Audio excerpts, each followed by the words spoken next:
السلام عليكم أصدقاء، مرحبا بكم في هذا التحليل الخاص للماتش اللي كاين كيجمع بين المغرب الفاسي وكذلك الفتح الرباطي. فكيف العادة بلا مقدمات ونبداو على بركة الله. أولا كان عندنا فريق الفتح الرباطي اللي كان في آخر مباراة كان كيدافع فيها كيف ما شفتو ضد الوداد، وهنا غادي نبين لكم أول لقطة وغادي نشرح واحد النقطة، واحد الفكرة اللي خدمات بها المغرب الفاسي في هذه المباراة هذه. فالمغرب الفاسي كتبغى تخلي الكرة بالنسبة للفتح الرباطي عن طريق لاعب كرة طوال، وبهذه الطريقة هذه مثلا الحارس هذا شد الكرة غيتقدم بها وكيزيد يتقدم بها، وكيما كتلاحظوا بلي ان الفتح الرباطي متراجعه، وهنا كتلعب كره طويله كما كتلاحظوا، والدافع من خلال هذه الكره الطويله هو انهم يخليو الكره بالنسبه للفتح الرباطي، وكذلك على ان اللاعبين ديال المقدمه ديال المغرب الفاسي يحاولوا على انهم يطيحوا كره للزملاء ديالهم اللي كاينين في هذه المنطقه هذه باش يستغلوا هذه الكرات الساقطه عن طريق شي تسديده من هذه المنطقه هذه كما كتلاحظوا.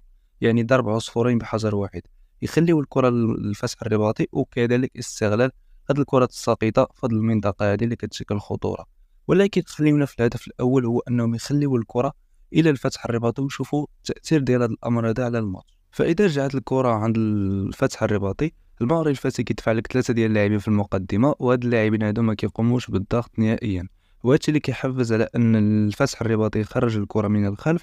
وهذا هو المقصد ديال المغرب الفاسي، حيث أنه هادوك الأظهرة اللي كيكونوا مع الخط الخلفي كيطلعوا وكيولي في خط واحد مع جوج ديال اللاعبين ديال الارتكاز كما كتلاحظوا هنايا، وكتولي الفتح الرباطيه اللي كتهاجم، والمغرب الفاسي كيقوم باول تدخل دفاعي ولا اول اجراء دفاعي بهاد 3 ديال اللاعبين اللي معلم عليهم هنا بخط الوسط. وهذوك الاظهره اللي تكلمنا عليهم اللي كيطلعوا من الخط الخلفي كيبقاو غاديين حتى كيوصلوا هاد جوج ديال اللاعبين اللي عليهم الطوب الاحمر، حتى كتولي النتيجه النهائيه بهاد الطريقه هذه كما كتلاحظوا، حيث انه جوج كيخرجوا الكره وكيدفعوا 6 ديال اللاعبين الفوق. وهذا هو المقصد ديال المغرب الفاسي، باش ان الفتح الرباطي هي اللي تولي في حالة ديال الاستحواذ، والمغرب الفاسي هي اللي تكون في الحالة الدفاعية بهذه الطريقة هذه.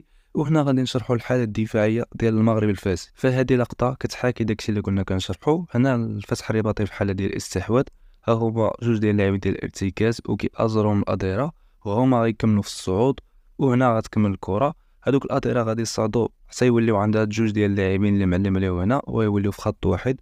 نكملوا اللقطة، هما ولاو في خط واحد وجوج ديال اللاعبين كيخرجوا الكرة، وهنايا كتبدا الخدمة ديال المغرب الفاسي في الحالة الدفاعية، حيث أنه هاد 3 ديال اللاعبين كيحاولوا على أنهم يمنعوا الزاوية ديال التمرير المؤدية إلى العمق، وكيبقاو يحاربوا في أي تمريرة ممكنة. بحال مثلا هاد اللقطة هادي فين نشوفوا النجاح ديالهم في هاد العملية هادي، هما 3 في الوسط. شوف هنا شنو غيوقع.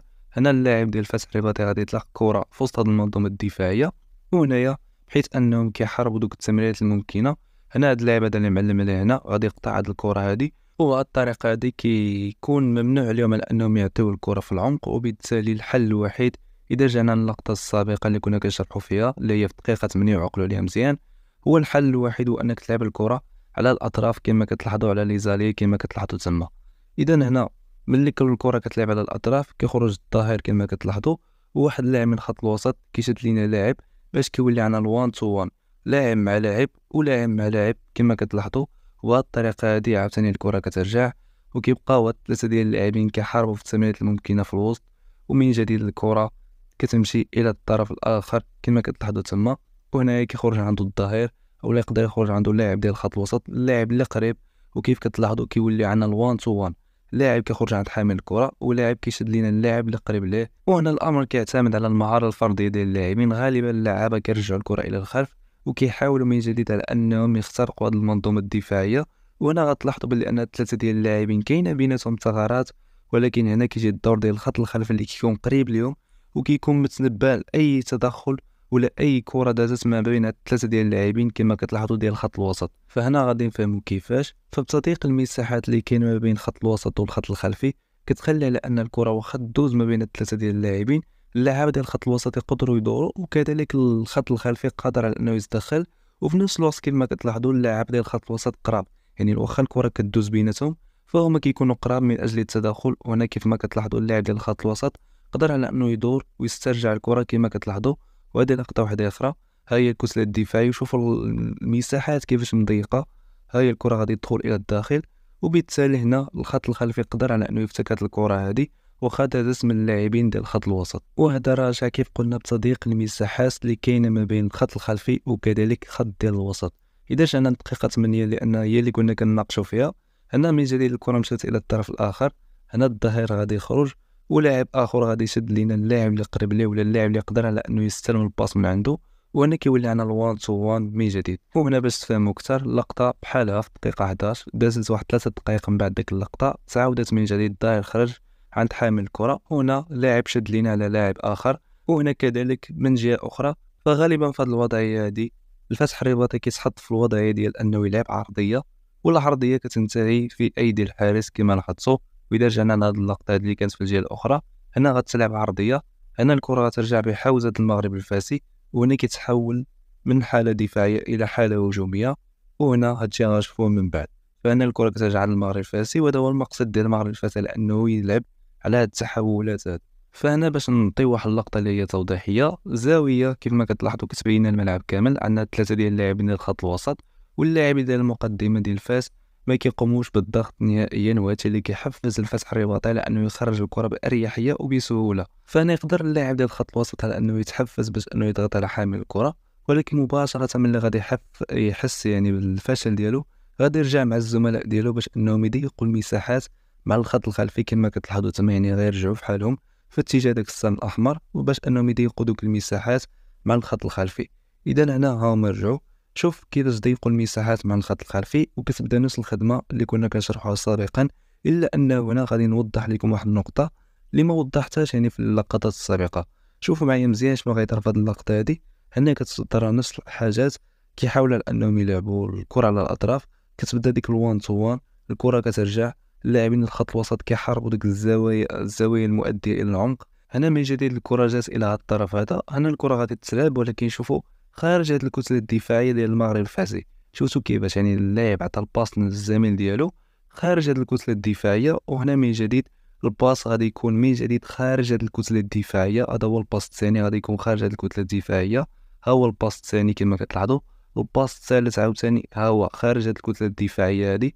فانا هادي هي الكثافه اللي كتخلي الماس واقفه في وسط الماتش ضد الفتح الرباطي. وهنا من اللي غتكون العرضيه، هنا المغرب الفاسي على واحد النقطه اللي كانت واعره بزاف، هو انه من خلال العرضيه كتكون عندنا من جديد حتى هي الوان تو وان، 3 ديال اللاعبين قدام 3 ديال اللاعبين كيتسناو الكره داخل الصندوق. وهذا الامر هذا كيعتمد على المهاره الفرديه ديال كل لاعب، وهما في المجمل كيكونوا 5 ديال اللاعبين ديال الفتح الرباطي كما كتلاحظوا تما، ولكن الامر كيعتمد على المبارزه الفرديه ديال كل لاعب مع لاعب، يعني من الناحيه التكتيكيه في الامور مزيانه. ففوقاش كنا كنهبطوا احد اللاعبين ديال المقدمه في الوقت اللي كانت في الفتح الرباطي هي اللي كتطلع احد اللاعبين ديال الخط الخلفي اللي لاكس سونترال مثلا، ديك الساعه كيكون مضطر الماس على انه يطلع احد اللاعبين ديال المقدمه، ولكن فقط في اللحظه اللي كتكون الفتح طلعت احد اللاعبين ديال لاكس سونترال باش انهم يشاركوا في الهجمه، يعني اللحظه ما كتكونش بزاف، فقط كتكون حاله استثنائيه. فاذا الماس استرجعت الكره اثناء يعني الهجوم ديال الفتح الرباطي، اذا كتحول من الحاله الدفاعيه الى الحاله الهجوميه، وهنا كيكونوا 3 ديال اللعابه ديال المقدمه كيتسناو الكره في مواجهه 3 ديال اللاعبين ديال الخط الخلفي ديال الفتح الرباطي. غالبا الماس كان كيلعب على الكره طوال، حين انه لاعب كيخرج وكيخرج مع احد اللاعبين باش يرتقيو معاه، ولاعب اخر كيخرج وكيعمر بلاصه هذاك اللاعب اللي مشى يرتقي مع اللاعب الاول. بحال مثلا هذا المشهد هذا فين كنشوفوا ان اللاعب ديال الفتح الرباطي ارتقى مع المهاجم ديال الماس، واللاعب اللي معلم عليه تما مشى عمر بلاصتو كما كتلاحظوا تاهبا الى تمريره الزميل ديالو اللي كان ارتقى، ولكن للاسف كانوا بزاف ديال الالتحامات الهوائيه ضايعين. هذه لقطه وحده اخرى من جديد كما كتلاحظوا، اللاعب الاول غادي يمشي باش انه يهيئ الكره، وهنا كيف لاحظت بلي ان الالتحام الهوائي ضاع. فالفتح الرباطي حافظ على نفس النظام الدفاعي اللي كنا شرحناه في الفيديو السابق 5-2-2-1 كما كتلاحظوا. لاعب ديال المقدمه قبل منه عندنا 2 ديال اللاعبين، قبل منهم عندنا 2 ديال اللاعبين كذلك، و5 ديال اللاعبين في الخلف ما كيبانوش في الصوره. وهنا عندنا واحد اللقطه فاش كانت الماس كتحاول على انها تخرج الكره من الخلف، لاحظوا بلي انه كاين نفس الوقوف بالنسبه للفتح الرباطي.